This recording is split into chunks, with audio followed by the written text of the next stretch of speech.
Do you want to know why Poetic Flacko is so disrespectful when it comes to street dudes, especially dudes in LA?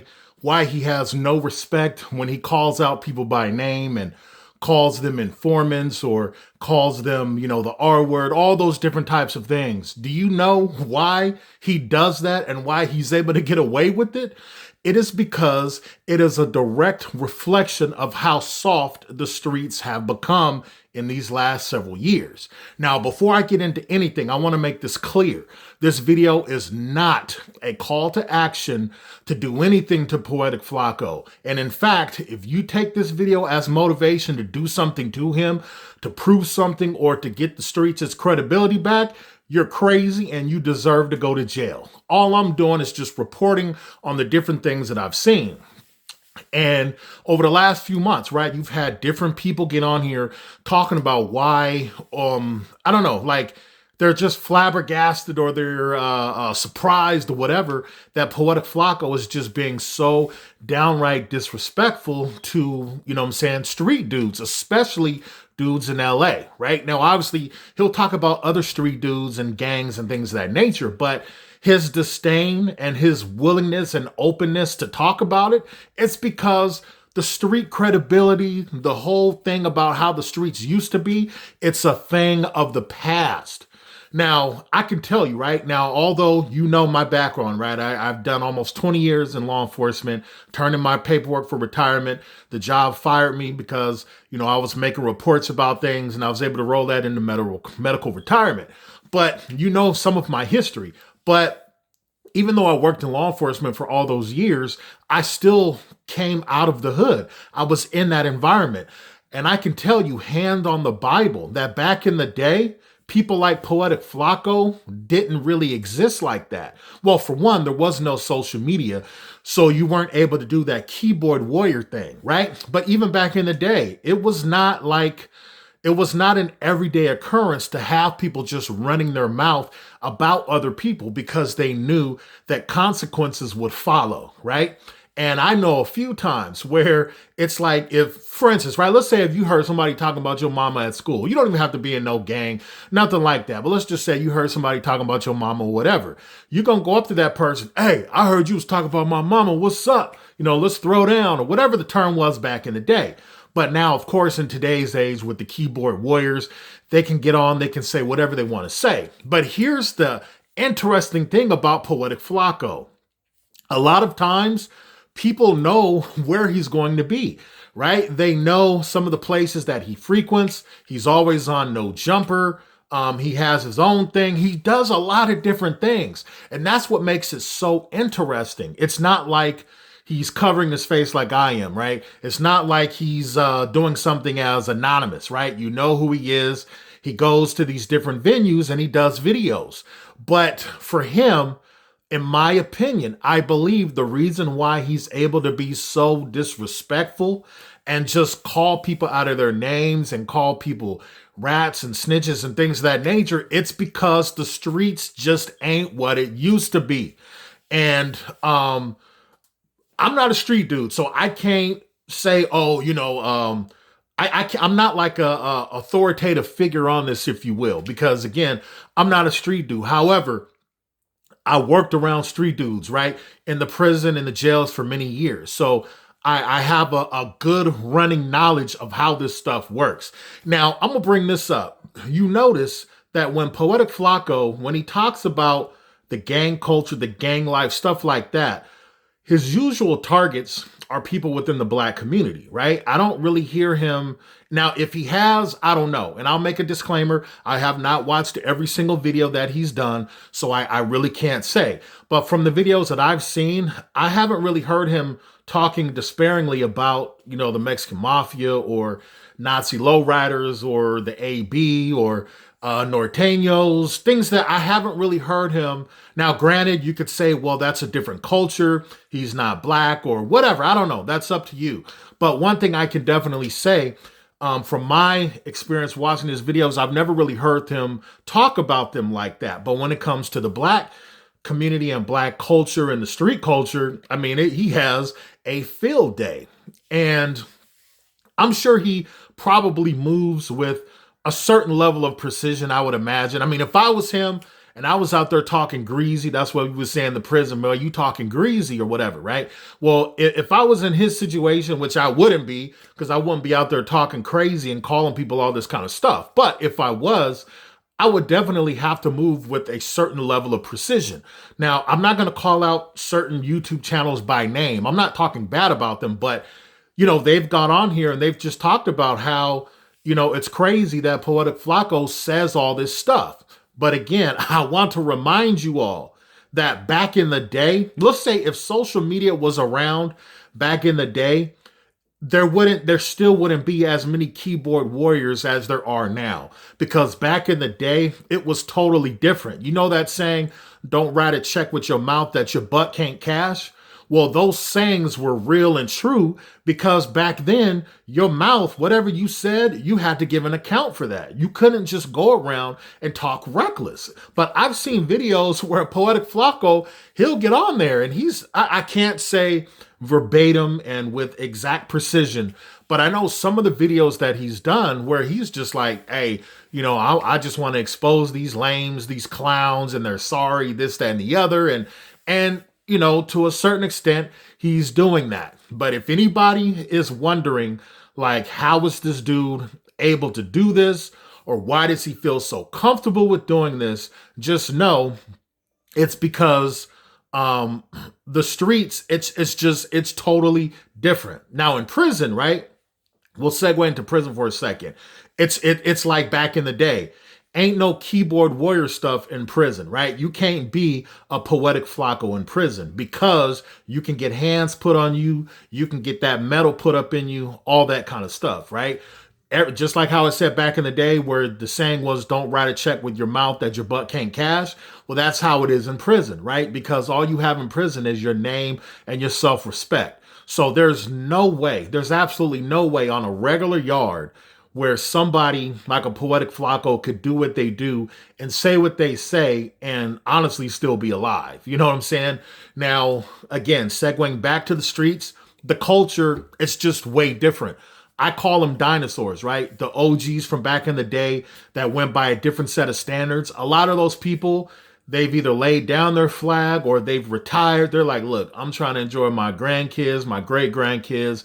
I'm not trying to be involved in that stuff anymore. So it's a different culture. Now, the other reason, this is just a theory, I have no idea. And let me put this disclaimer in again.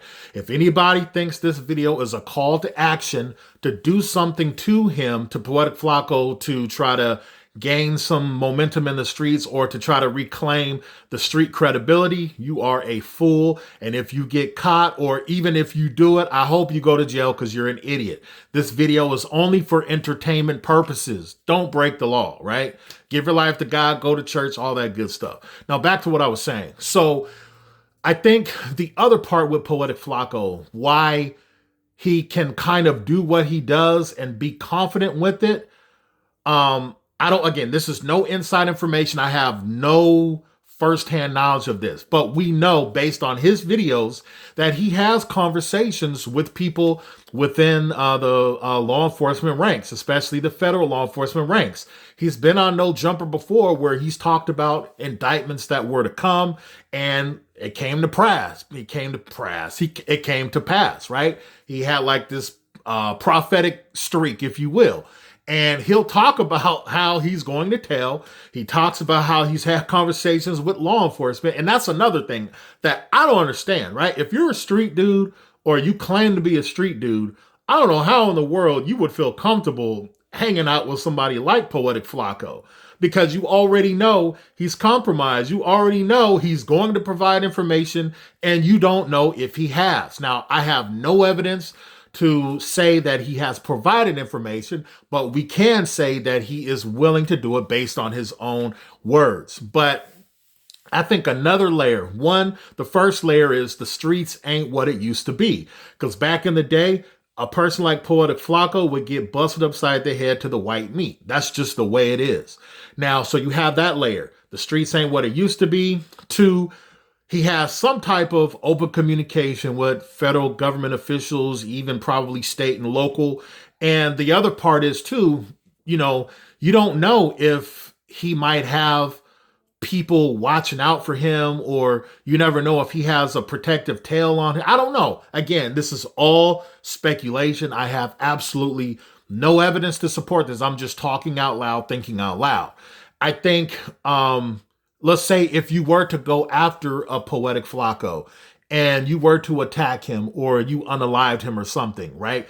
I think probably in some people's minds, they might be thinking, well, what if this dude is really a CI and he's really giving up information, and then somebody does something to him and maybe they could get hit with some type of witness intimidation or some type of I don't know, whatever charges. I'm just saying stuff off the top of my head, right? But you never know what his possible involvement could be. I have no proof of that. I'm just saying hypothetically. So again, you have the street saying what it used to be. Number two, you have out of his own words saying that, okay, he would tell, or he's had conversations with law enforcement officials. And then number three, you don't know who's watching him. You don't know who might, they could have a tail on him.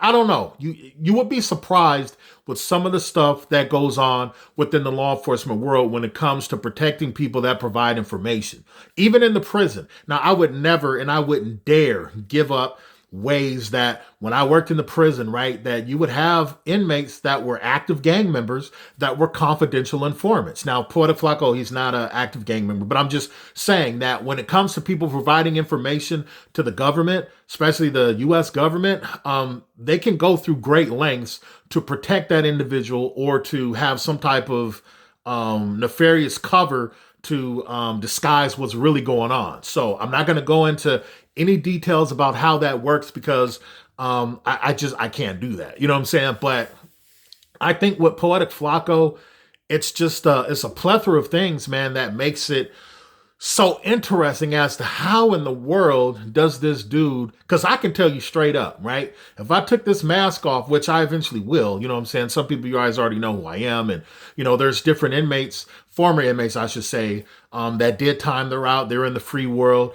They know who I am, right? Some of these big name channels, and shout out to y'all know who you are, right? But some of these big name YouTube channels, I won't say their names or nothing, but whether it be on YouTube or Instagram or TikTok, some of them dudes was on the same yard that I was on. You know what I'm saying? They know who I am. You know what I'm saying? So it's not like I'm on here thinking that I'm just completely anonymous. I would have to be like high on drugs to believe that. But anyways, even if, let's say, I had an opportunity to do what Poetic Flacko would do, I would never do that because, for one, I came up under the old school. I grew up in that environment where things were just different. You just can't say whatever you want to say because there would be repercussions. But then also, number two, working in the jails and the prisons for so many years, you realize that, again, you don't want to write a check with your mouth that your butt can't cash. But Poetic Flacko, I don't know, man. He's this, what do you want to call it, an anomaly, or he's like this rare unicorn, right? He comes out and he will say, like, his goal is to just clown the black gang culture and talk about these street dudes and all this other stuff. And he does it. He does it with routine regularity. He does it all the time.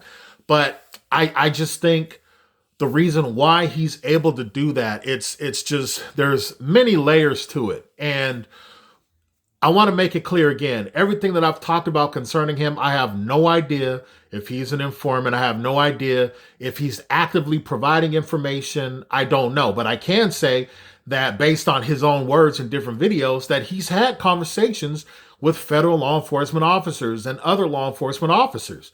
Now, again, if you're a street dude or you profess or claim to be a street dude and you hang around him or you're doing content with him and you or whatever, I don't know, that's crazy, right? Especially like if you let him into your personal life, you know what I'm saying? But it's crazy, man. But I don't want people to think, I don't know. I'm not even gonna go down that road, but let me wrap this up because I don't want to reveal too much, right? But anyways, Poetic Flacko, just please understand, man, that under normal circumstances or how things used to go back in the day, somebody like a Poetic Flacko or somebody that would want to engage in behavior like Poetic Flacko just wouldn't do it. Now, I'll give you another good example.